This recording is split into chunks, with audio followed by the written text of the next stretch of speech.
Columbia University, nestled in the heart of New York City, carries a rich history of campus protests dating back decades. This legacy of activism began in earnest with the anti-Vietnam War protests of 1968, when students took a stand against the violence happening half a world away. In 1984, the university bore witness to anti-apartheid protests as students rallied against racial segregation in South Africa, making their voices heard on an international stage. The turn of the millennium did not silence the spirit of activism on this campus. In 2014, students rallied against sexual assault, demanding better protection and justice for victims. Not 5 years later, in 2019, Columbia was once again the venue for student-led protests, this time against climate change, as students demanded action for a more sustainable future.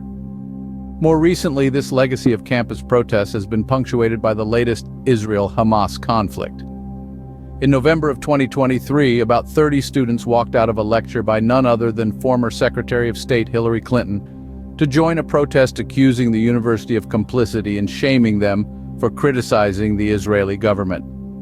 By April of 2024, the situation had escalated to the point where over 100 students were arrested at a pro-Palestinian rally.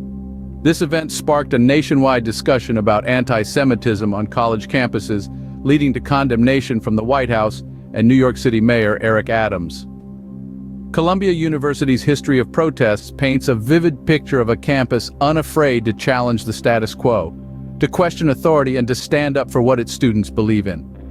From the anti-Vietnam War protests of the 1960s to the recent Israel-Hamas protests, Columbia has consistently been a stage for student activism. Columbia students have shown time and again that they are not just bystanders in the world's affairs. They are active participants, ready to raise their voices and to make a difference, no matter the cost.